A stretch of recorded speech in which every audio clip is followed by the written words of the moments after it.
جی السلام علیکم ورحمۃ اللہ وبرکاتہ۔ عمران خان نے لاہور ہائی کورٹ میں اپنی نااہلی کو چیلنج کر دیا ہے۔ الیکشن کمیشن نے جو ان کو نااہل کیا تھا اور جو کہا تھا کہ وہ کرپٹ ہیں، اور پھر یہ بھی کہا کہ یہ فوجداری مقدمہ بنتا ہے، اور نیچے سیشن کورٹ کو بھیجا، جج ہمایوں دلاور کی عدالت کو، اس سارے فیصلے کو عمران خان نے لاہور ہائی کورٹ میں چیلنج کیا ہے۔ لاہور ہائی کورٹ میں چیلنج کیا ہے تو کوئی امید لگ سکتی ہے کہ بر وقت فیصلہ ہو جائے گا، یا دو طرح کا کوئی فیصلہ ہو جائے گا۔ دو طرح میرا مطلب ہے کہ کوئی بھی فیصلہ ہو سکتا ہے۔ اسلام آباد ہائی کورٹ میں تو جو بھی فیصلہ گیا ہے عمران خان کا، جو بھی اپیل گئی ہے، جو بھی درخواست گئی ہے، 95% خلاف ہی فیصلہ ہوا ہے۔ تو لاہور ہائی کورٹ میں چیلنج کرنے کا مطلب ہے عمران خان کا کہ وہ آخری کوششیں کر رہے ہیں کہ اس آنے والے الیکشن میں وہ اہل ہو کر، جو نااہلی ہے وہ ختم کر کے کسی نہ کسی طرح الیکشن میں حصہ لے سکیں، الیکشن میں کھڑے ہو سکیں۔ مشکل رستہ ہے، بہت سارے پل سرات ہیں، بہت سارے ifs and buts ہیں، اور لگ ایسے ہی رہا ہے کہ عمران خان، نہ صرف عمران خان اس آنے والے الیکشن میں ان کا کوئی کردار نہیں ہے، بلکہ تحریک انصاف کا کردار جو ہے وہ بھی بہت ساری کنفیوژن میں، بہت سارے ifs and buts میں، بہت ساری وہ ایک غیر یقینی کی صورتحال سے دوچار ہے۔ کچھ بھی ہو سکتا ہے، لیکن ابھی بہت سارے کہ تحریک انصاف کے پاس بلے کا انتخابی نشان ہوتا ہے۔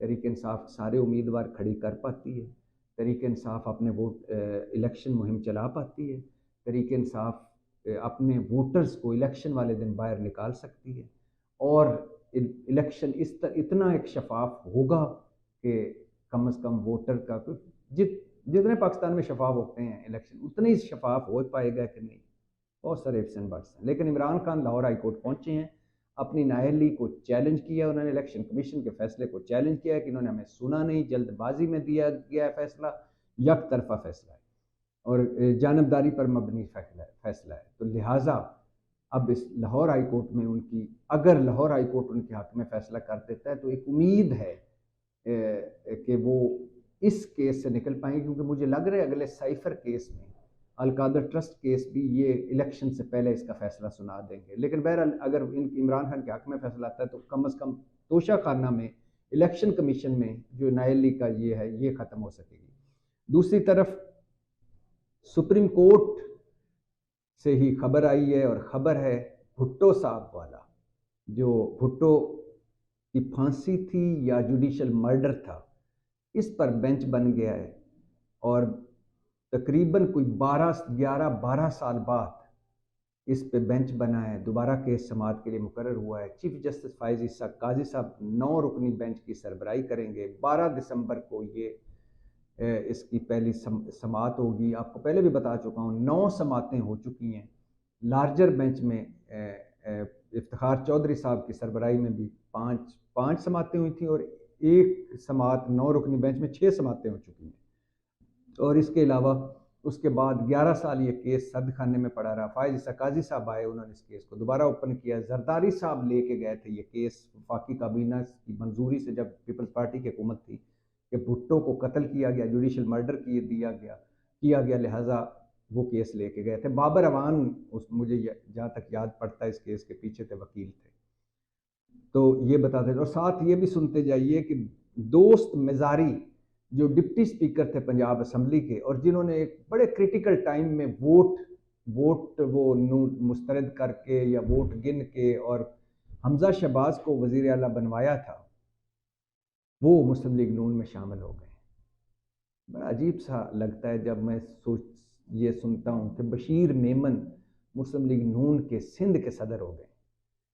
بشیر میمن وہ تھے جو DGFIA تھے، اور جنہوں نے بہت سارے الزامات عمران خان پہ لگائے کہ مجھے باتھ روم میں بند کر دیا گیا، مجھے کہا گیا کہ نون لیگیوں کو اس کو اٹھا لو، اس پہ غداری کا مقدمہ کر دو، اس پہ یہ کر دو، میری پینشن بند کی گئی، یہ کہ کچھ چیزیں ہوں گی، بشیر میمن بھلے آدمی، کچھ چیزیں ہوں گی، لیکن بہت ساری چیزیں اب سامنے آئی ہیں کہ بشیر میمن صاحب 2 سال سے مسلم لیگ نون سے رابطے میں تھے، اور آخر کار مسلم لیگ نون کے صدر سندھ کے بنے۔ آپ سوچئے کہ DGFIA جس کو جو اب مسلم لیگ نون کا صدر بن چکا ہے سندھ کا، اس کے عمران خان کے بارے میں کیسے خیالات ہوں گے، اور گورنمنٹ کے بارے میں؟ اس نے جو کچھ کہا ایسے ہی کہنا تھا۔ اور دوست مند مزاری فائنلی وہ بھی چلے گئے مسلم لیگ نون میں۔ اور اس کے علاوہ آپ کو بتاتا چلوں کہ اسلام آباد ہائی کورٹ میں جسٹس بابر ستار بڑا دلچسپ کیس سن رہے ہیں، اور وہ کیس ہے آڈیوز ویڈیوز ریکارڈنگ کا، اور وہ اس میں لطیف کھوسہ صاحب پیش ہوئے. انہوں نے بتایا کہ میری اور بشرا بی بی کی ایک کلائنٹ اور ایک اس کی جو آڈیو آئی تھی اس پر بھی وہ بھی آڈیو ایک کلائنٹ کی ایک وکیل کے ساتھ گفتگو کو لیک کیا گیا، اور وہ بھی اس میں شامل کریں اس میں، اور تحقیق کریں کہ یہ کس نے ریکارڈ کی اور کس نے لیک کی. تو بابر ستار صاحب نے ایک بڑا دلچسپ فکرہ بولا کہ بگ باس سب سنتے ہیں. آپ کو یاد ہوگا کہ انڈین ٹی وی کی ہسٹری کا ایک بڑا مشہور و معروف پروگرام ہے بگ باس. سلمان خان اس کے موسٹلی اس کے ہوسٹ ہیں، اور اس میں ایک فکرہ بولا جاتا ہے کہ بگ باس سب سنتے ہیں، مطلب سلمان خان کو سب پتہ ہے، اور وہ جو کچھ بھی اس بگ باس اس گھر کے اندر ہو رہا ہوتا ہے وہ سارا بگ باس کو پتہ ہوتا ہے. ظاہر ریکارڈ ہو رہا ہوتا ہے، وہ ان تک پہنچ رہا ہوتا ہے اور بعد میں ان کو بریف کر دیا جاتا ہے. تو اس میں جب بھی کوئی ایسی بات ہو، کوئی جو اندر پارٹیسپینٹ ہے وہ کوئی بات کرے اور کسی بات سے مکرے، تو اس کا پھر وہ کلپ چلا کے کہتے ہیں کہ بگ باس سب سنتا ہے. تو بابر ستار نے اسی پیٹرن پہ کہا کہ یہ جو کچھ بھی ریکارڈنگ ہو رہی ہے، لیک ہو رہا ہے، جو جب لطیف کھوسہ نے کہا نا کہ میری ٹیلی فون بھی محفوظ نہیں ہے، تو بابر ستار صاحب نے کہا بگ باس سب سنتے ہیں، اور اس پر کہکا پڑا عدالت میں. تو بڑا کریٹیکل یہ بھی کیس ہے اور بڑا دلچسپ کیس ہے کہ جب یہ میں اس کے حق میں تو ہوں کہ جب ہمارا ایسا سسٹم ہونا چاہیے کہ ملکی سلامتی اور ملکی دفاع کے حوالے سے یا ملک کے حوالے سے اگر کوئی آڈیوز ویڈیوز کوئی ریکارڈ ہوتی ہیں تو وہ ہونی چاہیے. لیکن یہ پرسنل لائف میں آڈیو ویڈیوز ریکارڈ کرنا پھر ان کو لیک کرنا پرسنل فائدوں کے لیے، یہ ظلم ہے، یہ زیادتی ہے. تو کیس وہاں لگا ہوا ہے، وہ دیکھتے ہیں وہاں کیا فیصلہ ہوتا ہے، اور اس سے کچھ آئندہ کے لیے رکتی ہیں چیزیں کہ نہیں. اور آپ کو ذہنوں میں ہو کہ عمران خان کی کوئی 7-8 بشرا بی بی عمران خان کی آڈیوز لیک ہو چکی ہیں، شہباز شریف کی ہو چکی ہیں، مریم نواز کی ہو چکی ہیں، اور بہت ساری آڈیوز ویڈیوز ہو چکی ہیں.